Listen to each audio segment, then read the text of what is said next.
قال تعالى ربنا آتنا في الدنيا حسنة وفي الآخرة حسنة وقنا عذاب النار صدق الله العظيم. اللهم صل على سيدنا محمد وعلى آل سيدنا محمد وبارك وسلم. اللهم صل على سيدنا محمد وعلى آل سيدنا محمد وبارك وسلم. اللهم صل على سيدنا محمد وعلى آل سيدنا محمد وبارك وسلم وعلى آله وصحبه أجمعين. محترم حضرات، معزز سامعین اور میری ماں اور بہنوں، سچی بات تو یہ ہے کہ یہ جو وقت ہے یہ آرام کا وقت ہے، اور شریعت کے اعتبار سے بھی، دنیا کے اعتبار سے بھی، اور رسول اللہ صلی اللہ علیہ وسلم کے حکم کے اعتبار سے بھی عشاء کی نماز کے بعد انسان کے لیے بہتر آرام ہے۔ یہی طے بھی ہوا تھا، مگر واقعی آج کا اس مدرسے کا بچوں کا پروگرام دیکھ کر طبیعت بار بار یہ تقاضا کرتی رہی کہ کاش یہ پروگرام اور طویل ہو جائے اور دیر تک چلتا رہے، لیکن آپ حضرات کی بھی پھر صبح میں مصروفیات ہیں، دن بھر کے آپ تھکے ہوئے ہیں، اور یہی معاملہ کم و بیش ہمارے بھی ساتھ ہے کہ آرام کو طبیعت چاہتی ہے کہ آرام کیا جائے۔ ہم سب کے روح رواں میرے بھی پیر و مرشد حضرت الحاج مولانا محمد عرفان صاحب دامت برکاتہم العالیہ ادام اللہ فیوزکم العالیہ یہاں تشریف فرما ہے۔ انشاءاللہ آپ تھوڑی دیر ذکر بھی فرمائیں گے، ذکر کرائیں گے، اور پھر آپ کی دعا پر اس جلسے کا جلد ہی اختتام ہوگا۔ حضرت کی مجلسوں میں بار بار آپ کا جانا ہوا ہے، ذکر کی مجلس ہو یا یہ جلسے ہو، ان میں آنے کا مقصد صرف ایک ہی ہوتا ہے کہ کسی طرح انسان اللہ کی ماننے والا بن جائے اور گناہ کا چھوڑنے والا بن جائے۔ یہی مقصد ہوتا ہے کہ دل صاف ہو جائے، ہم اللہ کی ماننے لگیں، اور جن باتوں سے اللہ نے ہمیں روکا ہے، منع کیا ہے، ان سے ہم باز آ جائیں، رک جائیں۔ یعنی خلاصہ یہ کہ ہم نیک کام کرنے لگیں اور گناہوں سے رک جائیں۔ اور یہ ہر انسان چاہتا بھی ہے کہ اس کی زندگی اچھی بن جائے، ایسا بن جائے کہ اللہ کو وہ پسند آ جائے، مرنے کے بعد اسے جہنم میں نہ جانا پڑے۔ یہ ہر ایک کی تمنا رہتی ہے، کتنا بھی بڑا گنہگار ہو، کتنا بھی بڑا نافرمان ہو، یقیناً کوئی بھی جہنم میں جانا پسند نہیں کرتا۔ ہر ایک کی تمنا اور ہر ایک کی امید یہی رہتی ہے کہ اللہ مجھے معاف کر دیں گے اور میں جنت کے اندر ضرور جاؤں گا۔ تمنا رہنے بھی چاہیے،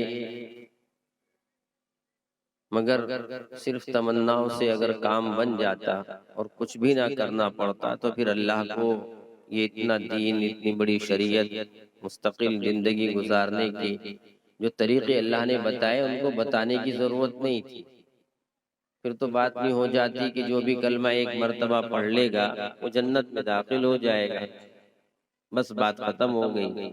مگر ایسا نہیں ہے، کلمہ پڑھنے کے بعد پوری زندگی کے لیے اللہ نے اصول بتائے کہ ایسے جینا ہے، جس طرح میں بتا رہا ہوں ویسے چلنا ہے، اور ان چیزوں کو چھوڑ دینا ہے۔ دو ہی چیز ہیں، اللہ کا حکم ماننا اور جن باتوں سے اللہ نے روکا ان سے رک جانا۔ یہی شریعت ہے، اور یہی دو باتیں کامیابی کے لیے ضروری ہیں۔ اللہ کا حکم مانا جائے اور گناہ کو چھوڑا جائے۔ یہی کام دو ہو نہیں پاتے، اللہ کا حکم نہ مان کر اپنا مانتے ہیں، نیک کام نہ کر کے گناہ کرتے ہیں، یعنی جیسا ہمیں کہا گیا ہم اس کا الٹا چل رہے ہیں، پھر امید لگائے بیٹھے رہتے ہیں کہ اللہ غفور الرحیم ہے، معاف فرما دیں گے۔ اس میں کوئی شبہ نہیں، اللہ معاف فرما دیں گے، مگر معاف انسان ہو جائے ویسے کام بھی کرنے چاہیے۔ انسان گناہ چھوڑ دے، اطاعت میں چاہے کمی کر لے، مگر گناہ چھوڑ دے، اطاعت کی کمی، نیک اعمال کی کمی، یہ برداشت ہے اللہ کو اور کام چل جائے گا، لیکن گناہ کسی شکل میں اللہ کو برداشت نہیں۔ رسول اللہ صلی اللہ علیہ وسلم کی حدیث موجود ہے، فرمایا کہ تم سب غیور ہو، سب کو غیرت آتی ہے غلط کام پر، فرمایا سب سے بڑے غیور اللہ ہیں، سب سے زیادہ غیرت کرنے والے اللہ ہیں، کہ اللہ چھوٹی سی برائی کو بھی برداشت نہیں کرتے، چھوٹے سے گناہ کو بھی اللہ برداشت نہیں کرتے۔ اب دیکھیے وقت بہت کم ہے، آج میں آپ کو ایک بات بتاتا ہوں، بیٹھ جاؤ بھائی تھوڑی دیر کے لیے بیٹھ جاؤ، 5 منٹ 10 منٹ میں ایک بات بتاتا ہوں، اس کو سینے سے لگا لینا اور غور سے سننا۔ انسان گناہ کیوں کرتا ہے؟ آخر گناہ اس سے کیوں ہوتے ہیں؟ نیک اعمال نہیں ہوتے زیادہ، مگر گناہ بہت ہوتے ہیں، یعنی نمازیں پڑھنے والے سب نہیں ملیں گے، مگر گناہ کرنے والے سب مل جائیں گے، اللہ ماشاءاللہ کوئی بچ جائے تو بچ جائے، وہ بھی آج کے دور میں تو ایسا کوئی نظر آتا نہیں، اور نہ کہا جا سکتا کہ اس سے گناہ نہ ہو۔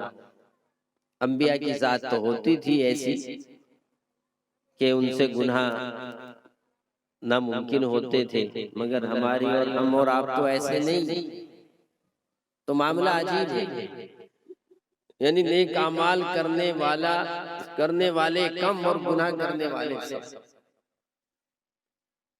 مجھ سے بھی ہوتا ہے، آپ سے بھی ہوتا ہے، یہ بات الگ ہے کہ پھر توبہ اور استغفار کرنی چاہیے، مجھے اس سے بات نہیں کرنی ہے، میں صرف یہ بتانا دل میں اتارنا چاہتا ہوں آپ کے کہ انسان گناہ کرتا کیوں ہے، اس کی وجہ کیا ہے؟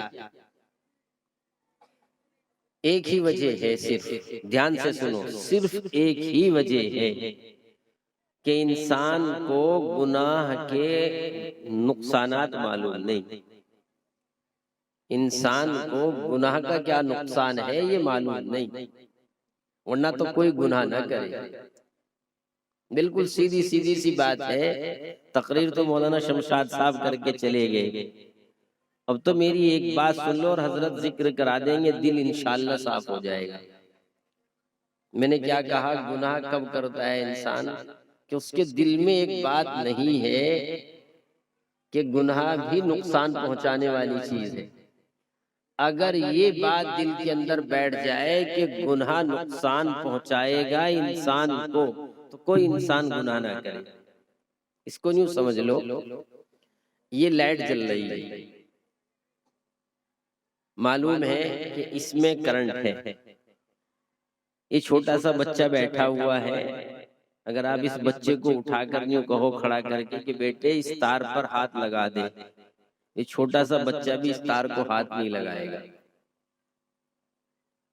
چھوٹا سا بچہ بھی اس تار کو ہاتھ نہیں لگائے گا۔ کیوں؟ اس لیے کہ اس کے ذہن میں بچپنے سے یہ بات پک چکی ہے کہ اس میں کرنٹ ہے اور کرنٹ نقصان پہنچا دیتا ہے، چھوڑتا نہیں، تو ہاتھ نہیں لگائے گا چھوٹا سا بچہ۔ ماہر بھی ہو اگر لائٹ کا ٹھیک کرنے والا، بجلی کا ٹھیک کرنے والا، وہ بھی بے احتیاط میں ہاتھ نہیں لگائے گا، اسے معلوم ہے کہ ذرا بھی بے احتیاطی ہوئی تو نقصان پہنچا، اس لیے ہاتھ نہیں لگاتا۔ کوئی پلاس لائے گا، پلاسٹک لائے گا، کچھ بھی لائے گا۔ سانپ ہے، ابھی کوئی شور کر دے سانپ آ گیا تو بھی مجمع 1 منٹ میں باہر ہو جائے گا۔ کیوں؟ اس لیے کہ سب کو معلوم ہے کہ اگر اس نے ڈنک مار لیا تو اتنا بڑا نقصان کی زندگی گئی، اس کا نقصان ذہن میں ہے۔ کبھی کسی کو بغل میں دیکھا نہیں ہوگا کہ وہ سانپ کو لیے گھوم رہا ہو، بچے کو بھی نہیں دیکھا ہوگا کہ بچہ سانپ سے کھیلتا ہو، نظر بھی آ جائے تو بھاگے گا، امی ابو کو بتائے گا کہ سانپ آ گیا، سانپ آ گیا۔ کیوں؟ اس لیے کہ معلوم ہے وہ نقصان پہنچاتا ہے۔ آگ میں کون ہے ہاتھ ڈال دے؟ کوئی نہیں ڈالتا، کوئی بھی نہیں ڈالتا، نہ مولوی ڈالتا، نہ ان پڑھ ڈالتا، نہ پڑھا لکھا ڈالتا، نہ امیر ہاتھ ڈال رہا ہے آگ میں، کوئی نہیں ڈال رہا۔ کیوں؟ معلوم ہے کہ جلا دے گی، اس کا نقصان معلوم ہے کہ یہ جلا دے گی۔ یہ امیر غریب کا فرق نہیں کرتی، آگ بڑے چھوٹے کا فرق نہیں کرتی، یہ نقصان پہنچاتی ہے۔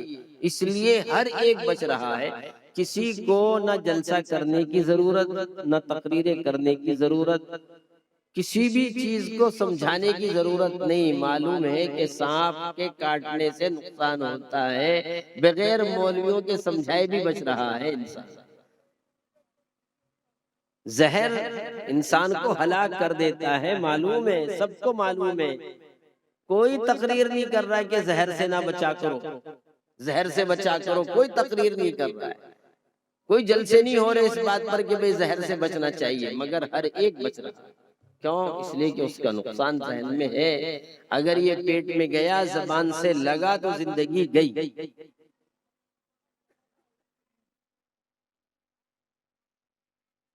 اب اگر یہی نقصان گناہ کا بھی ذہن کے اندر اتر جائے کہ گناہ بھی اسی طرح نقصان پہنچاتے ہیں، بلکہ میں کہتا ہوں کہ سانپ کا، بجلی کا، زہر کا نقصان صرف اتنا ہے کہ یہ زندگی ختم ہو جائے اس دنیا کی، بس آگے کچھ نہیں۔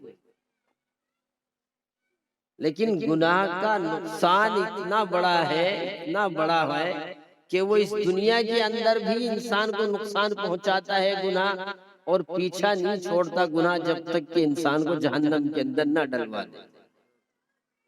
اتنا بڑا نقصان ہے۔ سب سے زیادہ تباہ کرنے والی چیز گناہ ہے۔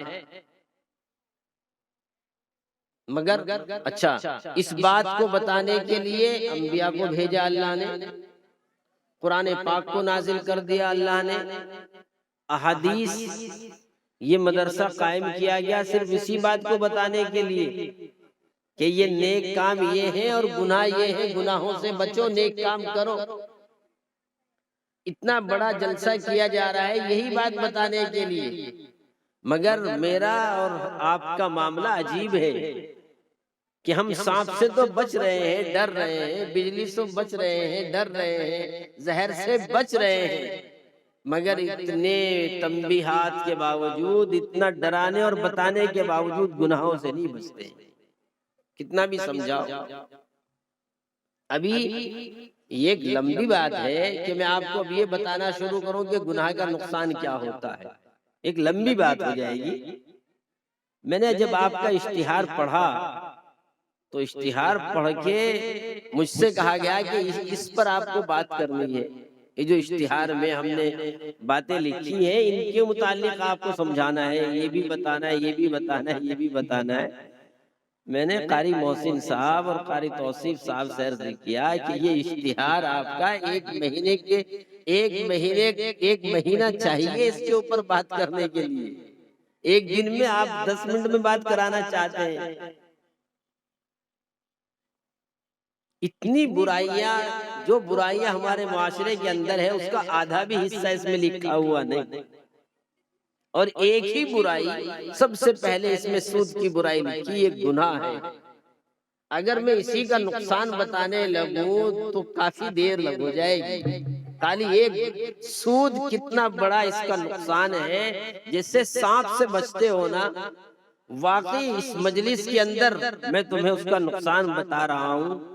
عہد کرو، سب عہد کرو، اے بچی بیٹھ جائے، سب عہد کرو آج کہ سانپ کے کاٹنے کا اتنا نقصان نہیں ہے، بجلی کے جلا دینے کا اتنا نقصان نہیں ہے جتنا نقصان سود کے کھانے کا ہے۔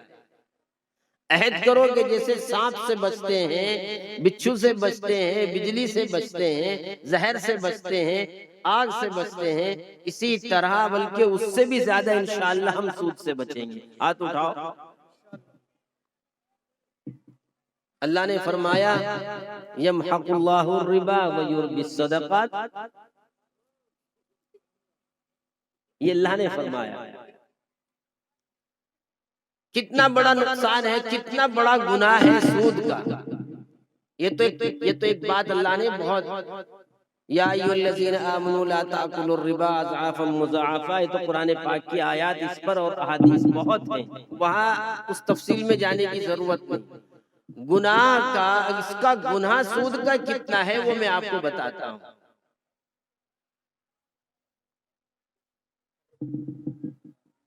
رسول اللہ صلی اللہ علیہ وسلم نے، دھیان سے سنو، ایک بات بتا رہا ہوں بس۔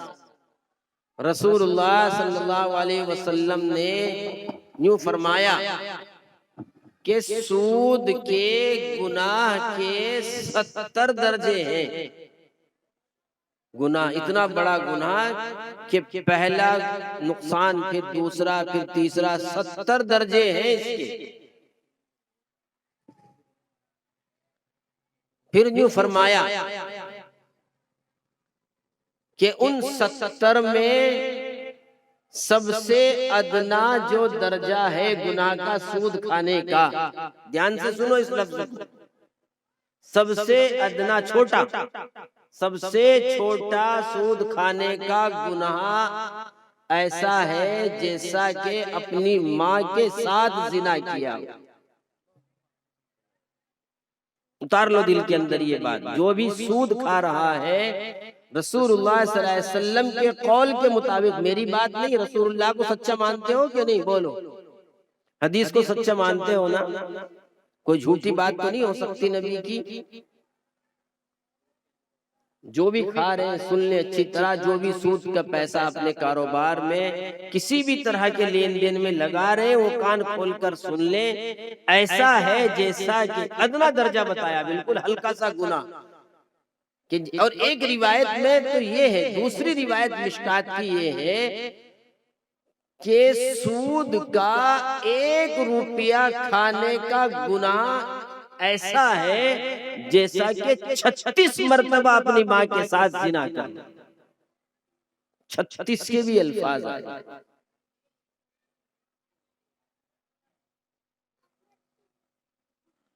اگر دل ہے تو رکو پھر آج اس سے توبہ کرو آج، ورنہ تو کہو کہ ہم مردہ ہو چکے ہیں، بے غیرت ہو چکے ہیں۔ اگر اپنی ماں کے ساتھ زنا بھی سمجھ میں نہیں آتا ہے تو پھر ہم سے بڑا غیرت دنیا میں بے غیرت کوئی نہیں ہو سکتا۔ توبہ کرو اس سے۔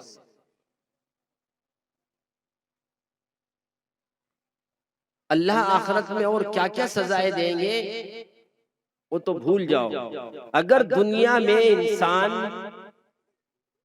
دیکھو بچہ جو ہوتا ہے نا، یہ بچہ بیٹھا، میں تمہیں ایک فطرت بتا رہا ہوں، اللہ کے رسول صلی اللہ علیہ وسلم نے یہ بات کیوں کہی، ماں کے ساتھ زنا کی۔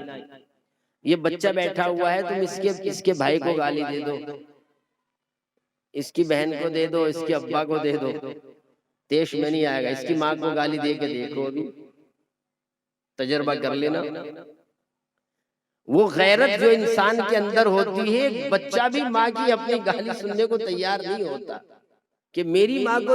اب تو یہ تو بہت بڑی بات ہے، بچپنے میں جب ہم پڑھتے تھے تو اگر ہم سے کوئی ہماری والدہ کا نام بھی پوچھتا تھا تو ہمیں شرم آتی تھی بتلاتے ہوئے، اور غیرت آتی تھی، اور اپنے والد صاحب سے اور والدہ سے شکایت کرتے تھے جا کر کہ ہمارے استاد نے آج ہماری والدہ کا نام پوچھا ہے، ہم پڑھنے نہیں جائیں گے، وہ تو بہت غلط استاد ہے۔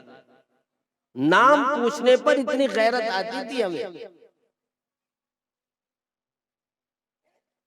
اب کیا ہوگا؟ سود کھانے والا تو خود اپنی ماں کے ساتھ زنا کرنے کے برابر ہے۔ کہاں چلی گئی وہ غیرت؟ اور سود جو ہے یہ کبھی انسان کو پنپنے نہیں دیتا ہے۔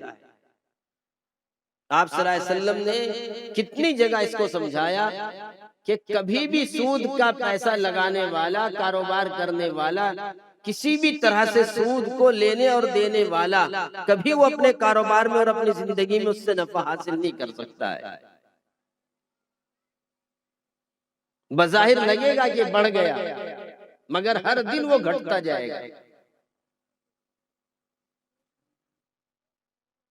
اس لیے اس کے ذہن میں اس گناہ کو ایسے بٹھاؤ اور اس سے ایسا بچو جسے سانپ سے بچتے ہو کہ صحیح کہیں سانپ کاٹ لانا۔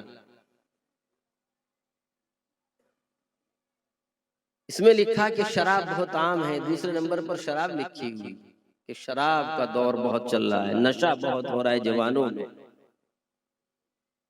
شراب پینے والوں ایک بات بتا رہا ہوں کہ شراب کا کتنا بڑا نقصان ہے۔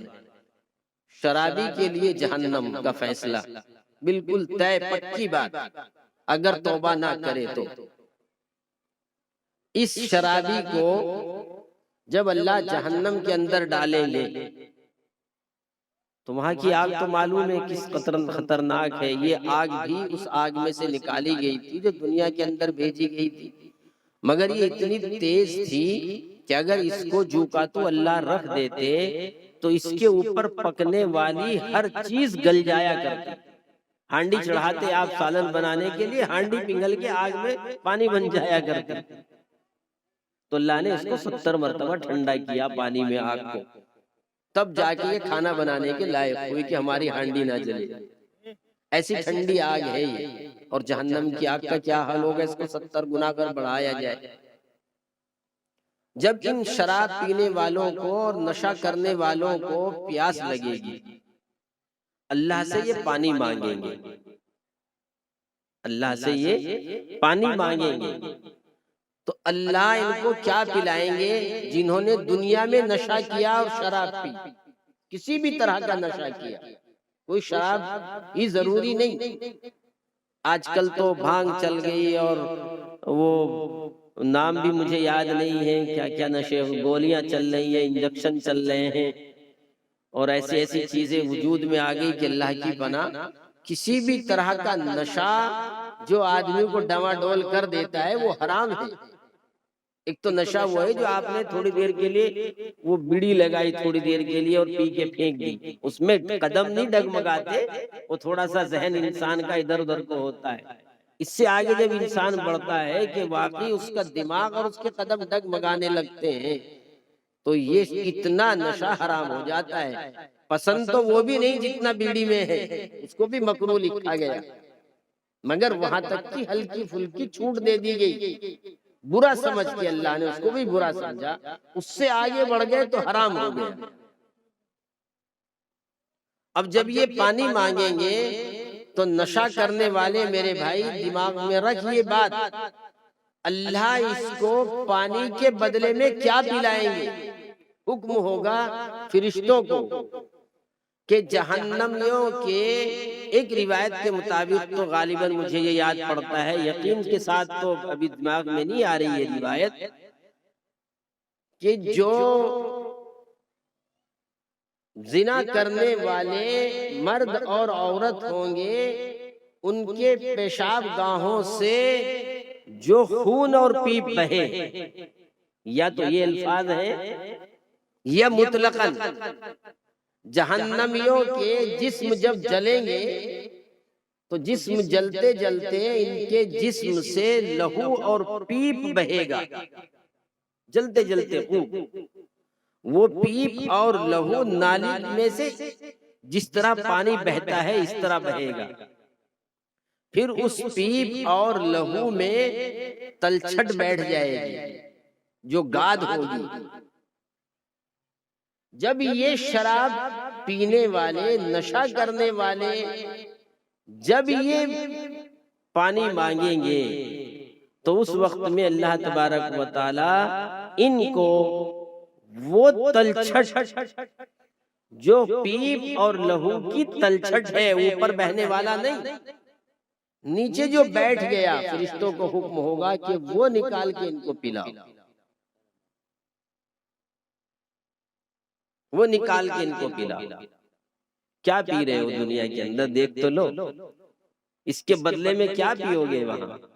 خون اور پیپ کی تلچھٹ، سڑی ہوئی تلچھٹ پینے کو ملی. اور ایک شراب ملے گی جنت کے اندر جس کو شراب طہور کہا گیا، اس سے تو بالکل ہی محروم. اور یہاں کی شراب پی کر کیا حال ہوا کہ نالی میں پڑا ہے، گالیاں بک رہا ہے، اول فول بک رہا ہے، گھر میں گیا تو بیوی کے ساتھ جھگڑا ہے، باہر نکلا تو دوستوں کے ساتھ بھی بدتمیزی ہے، اور یہاں گندگی میں پڑا ہے وہاں. یہ حال ایک نشہ کرنے والے کا رہتا ہے، اسے اپنی کوئی خبر نہیں. یہاں بھی یہ تباہی اور آخرت میں بھی وہ تباہی. اور شراب، جو لوگ اس سے دور رہیں گے، اس نشے سے، اللہ نے وعدہ کیا کہ ہم ان کو پاکیزہ شراب پلائیں گے جس میں سے بدبو بالکل نہیں آئے گی. یہاں کی شراب تو ناپاک ہے، وہ شراب ناپاک بالکل نہیں ہوگی. یہاں کی شراب میں بو آتی ہے، بدبو آتی ہے، اس میں بدبو نہیں ہوگی. یہاں کی شراب پی کر انسان ڈوا ڈول ہونے لگتا ہے یہاں نشہ کر کے. اس شراب کو، اس نشے کو جو اللہ جنت میں کروائیں گے، وہ شراب پاکیزہ بھی ہوگی، خوشبودار بھی ہوگی، اور اسے پینے کے بعد انسان کی عقل خراب نہیں ہوگی. ایسی پاکیزہ شراب جو یہاں بچے گا اسے اللہ وہ پلائیں گے. اور جو یہاں بھر رہا ہے اس ناپاک کو، گندی کو، بدبودار کو، عقل بھی خراب. اگر ڈاکٹری اعتبار سے اس پر آپ تحقیق کرنا چاہو تو میں آپ کو کتابیں کھول کر دکھا سکتا ہوں، اور آپ اچھی طرح جانتے بھی ہو، اپنی آنکھوں سے دیکھتے بھی ہو کہ جنہیں نشے کی عادت پڑ جاتی ہے وہ ہڈیوں کا ڈھانچہ بن جاتے ہیں. جنہیں نشے کی عادت پڑ جاتی ہے ان کی جسمانی طاقتیں اور قوتیں بالکل مزمحل اور ختم ہو کر رہ جاتی ہیں. 40 سال کا نشہ کرنے والا نوجوان ایسا لگتا ہے جیسا 80 سال کا بوڑھا ہو گیا ہو. چہرے کی رونق ختم، اندرونی طاقتیں ختم، گردے ختم، اور اس کے پھیپھڑے ختم. یہ سارا نشہ ہے جو انسان کو تباہ کر رہا ہے اس دنیا کے اندر. سب سے زیادہ عقل خراب ہوتی ہے ایک نشہ کرنے والے. میرے بھائیوں، ان سے اس طرح بچو جیسے سانپ کے کاٹنے سے بچتے ہو، کیونکہ اس کا نقصان معلوم ہے. ان کا بھی نقصان ہے، جیسے میں بتا رہا ہوں. جب آپ اس سے ڈرتے ہو، خدا کی قسم اس سے کئی گنا زیادہ ان گناہوں کا نقصان ہے. ان سے بچو ورنہ یہ انسان کو تباہ کر کے رکھ دے. گناہ کا نقصان، ان گناہوں کا نقصان اس دنیا کے اندر بھی اور آخرت کے اندر بھی. سب سے بڑا نقصان تو گناہ کا یہی ہے کہ اپنا خالق، اپنا مالک، پیدا کرنے والا اللہ، وہ گناہ سے ناراض ہوتا ہے. یہ سب سے بڑا نقصان ہے. اللہ ناراض، ظاہر سی بات ہے اللہ گناہ کرنے والے سے کبھی راضی نہیں ہو سکتا ہے. اور جب اللہ ناراض ہے تو کام تمہارے اور میرے سنوارے گا کون؟ بگڑی بنائے گا کون؟ موت کے وقت ایمان کو بچائے گا کون؟ اسی طرح گناہ کرتے کرتے قبر کی زندگی میں چلے گئے تو وہاں معافی دے گا کون؟ میدان حشر میں کھڑے ہو گئے اس سیاہ منہ کو لے کر، تو کس منہ سے اللہ کو ہم کہہ سکیں گے کہ اللہ معاف کر دے؟ جب ناراض ہے اللہ، اس سے بڑا نقصان ایک بندے کا کوئی نہیں ہو سکتا کہ اس کا مولا اور اس کو بخشنے والا ناراض ہو جائے. رسول اللہ صلی اللہ علیہ وسلم بھی گنہگاروں کو اپنے حوض کوثر سے دھکا دے دیں گے، بھگا دیں گے. فرشتے جب بتائیں گے کہ یہ وہ لوگ ہیں جنہوں نے آپ کے بعد اے اللہ کے نبی بہت گناہ کیے تھے، آپ صلی اللہ علیہ وسلم تو چاہ رہے ہوں گے کہ اپنی امت کو پانی پلائیں حوض کوثر سے، مگر فرشتے بتائیں گے کہ انہوں نے آپ کے بعد بہت گناہ کیے ہیں، تو آپ صلی اللہ علیہ وسلم انہیں دھکا دیں گے، بھگا دیں گے، دھتکار دیں گے اپنے حوض کوثر سے، وہاں پانی نصیب نہیں ہوگا.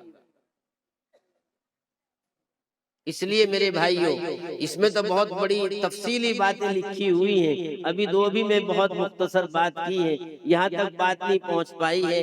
میں مختصر عرض یہی کر رہا ہوں کہ انسان جو گناہ کرتا ہے اس کے دماغ میں اس گناہ کا نقصان نہیں ہوتا، اس لیے میں آخر میں یہ بات عرض کر دیتا ہوں، سمجھا بھی دیا میں نے، گناہ کا نقصان سانپ سے اور اس بجلی سے اور اس زہر سے کئی گنا زیادہ بڑھ کر ہے۔ جس طرح اس کے نقصان سے بچتے ہو اسی طرح گناہوں سے بھی بچو، تب جا کر اس دنیا میں بھی اچھائیاں پھیلیں گی اور آخرت میں بھی ہمیں کامیابی ملے گی۔ ہم کیا ہے آج جو ہے اللہ ہمارے اوپر حالات بھی بھیج رہے ہیں، مگر معلوم نہیں کہ ہماری غفلت کس قدر آسمان پر ہے کہ عوام سے لے کر خاص لوگوں تک کیسا بھی لٹھ بجا دیں اللہ، کتنا بھی گھن بجا دیں اللہ، کیسے بھی حالات ہمارے اوپر مشکل سے مشکل ترین حالات کے ہتھوڑے ہمارے اوپر اللہ روزانہ بجا رہے ہیں، مگر بندے ہیں کہ اللہ کی طرف آنے کو تیار نہیں۔ پتہ نہیں ہر ایک نے آج دماغ میں بٹھا رکھی ہے، نوجوانوں سے لے کر بوڑھوں تک ایک بات عام چل رہی ہے کہ دجال کا زمانہ آئے گا، دجال آنے والا ہے، حضرت مہدی آنے والے ہیں، حضرت عیسیٰ علیہ السلام آنے والے ہیں۔ امت نے یہ ایسا کچھ دماغ میں بٹھا لیا ہے کہ خود کچھ کرنے کو تیار نہیں، خود اللہ کی بات ماننے کو تیار نہیں، خود اللہ کی طرف آنے کو تیار نہیں، بس ایک امید لگائے بیٹھے ہیں کہ حضرت عیسیٰ علیہ السلام آ جائیں گے اور پوری دنیا پہ لٹھ بجا گریں گے اور ساری دنیا کو ختم کر کے حکومت اور اس کی چابی دنیا کی مسلمانوں کے ہاتھ میں دے دیں گے اور ہم مستی کریں گے اور عیش کریں گے۔ یہ دماغ میں لیے بیٹھے ہیں کب آئیں گے امام مہدی اور کب آئیں گے حضرت عیسیٰ علیہ السلام، انتظار کر رہے ہیں۔ ارے حضرت امام مہدی اور حضرت عیسیٰ علیہ السلام کے آنے سے پہلے یاد ہے، خبر ہے کچھ کہ دجال بھی آئے گا اور اس کا فتنہ کتنا خطرناک ہوگا۔ چل رہا ہے وہ دور، میں کہتا ہوں دجال کا دور چل چکا ہے، بہت سے علماء کی رائے ہے اور بہت سی پیش گوئیاں اس کی پوری ہو رہی ہیں۔ ایک وقت یاد رکھنا میری یہ بات، آج کل یہ ہمارے حضرت بھی اور بڑے بڑے اللہ والے یہ پیش گوئی کر رہے ہیں کہ وہ وقت اللہ نہ لائے کہ ہم جیسے نالائقوں کی اللہ پکڑ کرے اور اس دنیا سے ہمیں چھانٹ دیں۔ چھٹائی کا وقت آنے والا ہے، کیونکہ امت کسی طرح ماننے کو تیار نہیں، ہر دن کام بڑھتا ہی جا رہا ہے۔ پہلے سگائی 1-2 روپے میں ہو جاتی تھی، مگر اب تو اللہ کی پناہ خواص سے لے کر عوام تک اس میں کمی کے بجائے اس کو بڑھاتے ہی جا رہے ہیں۔ معلوم نہیں کہاں کا مجھے کسی نے بتایا تھا 4000 لوگوں کا کھانا تھا سگائی کا جوڑا لینے، 4000 لوگوں نے جوڑا لیا۔ میری سمجھ میں نہیں آیا کتنا بھاری تھا وہ کہ 4000 لوگ اسے اٹھانے آئے۔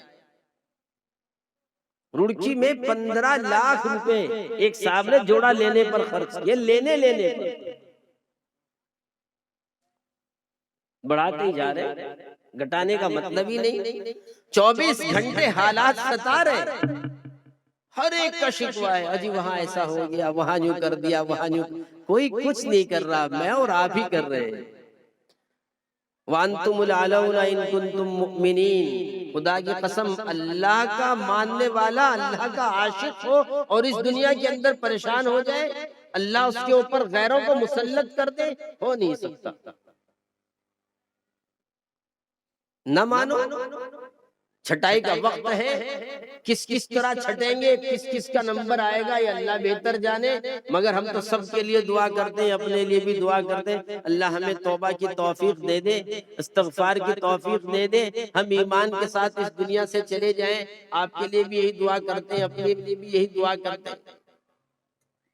ہر ایک کہے گا، کسی سے بھی پوچھو بھئی کیا ہو رہا ہے، اجی ہمارے گناہوں کی پکڑ ہو رہی ہے، ہمارے گناہوں کی پکڑ ہو رہی ہے۔ ابھی گناہ کی پکڑ ہے بھائی تو اسے چھوڑ کیوں نہیں دیتا؟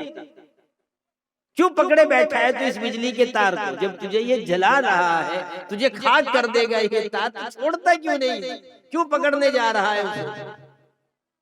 یہ بھی شکوہ ہے اور یہ بھی یقین ہے کہ ہمارے گناہوں کی پکڑ ہے، یہ ہمارے گناہوں کی وجہ سے ہمارے بادشاہ غلط ہو گئے، ہمارے گناہوں کی وجہ سے ہمارا معاشرہ، ہمارے ساتھ رہنے والے غلط ہو گئے۔ تو جب ہمیں معلوم ہے کہ بیماری یہ ہے تو اس کا علاج کیوں نہیں؟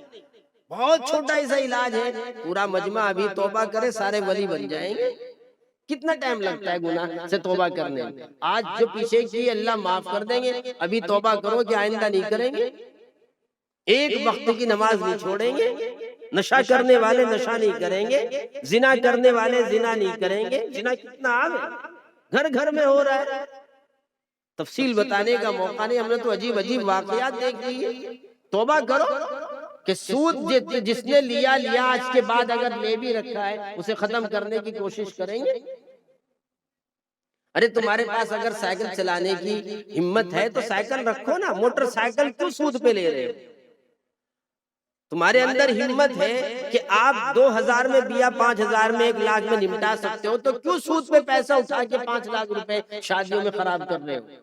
سود بھی ادا نہیں ہوتا اس کا، اپنی ناک صرف بڑی کرنے کے لیے، چودراہٹ دکھانے کے لیے، میں نے ایسا کیا، میں نے ویسا کیا۔ کیا کیا تو نے؟ سب سے بڑے کو تو نے ناراض ہی کر دیا اللہ کا، جس کے بغیر تیرا کوئی کام نہیں بنے گا۔ کیا کیا تو نے؟ کچھ بھی نہیں کیا۔ کوئی دیر نہیں لگتی ولی بننے میں، حضرت ابھی سب کو توبہ کرا دیں گے، 1 منٹ میں سارے ولی بن جاؤ گے۔ پہلے گناہوں سے سچی توبہ کرو اور عہد کر کے اٹھو کہ انشاءاللہ آئندہ زندگی ویسی گزاریں گے جیسے اللہ نے کہا، اور اس پر عمل کر کے امت دیکھ لے کہ اگر دنیا کی چابیاں ہمارے ہاتھ میں نہ آ گئی، اور جب تک نہیں چلیں گے تو یہ ہمارے سروں پر ناچیں گے، ہمیں نچائیں گے، اور اسی طرح تڑپیں گے اور تڑپائیں گے ہم، کیونکہ یہ ساری پکڑ گناہوں کے نتیجے میں ہو رہی ہے۔ اللہ میری بھی حفاظت فرمائے، آپ کی بھی حفاظت فرمائے، اللہ مجھے بھی توبہ کی توفیق عطا فرمائے اور آپ کو بھی توبہ کی توفیق عطا فرمائے۔ وآخر دعوانا الحمدللہ رب العالمین۔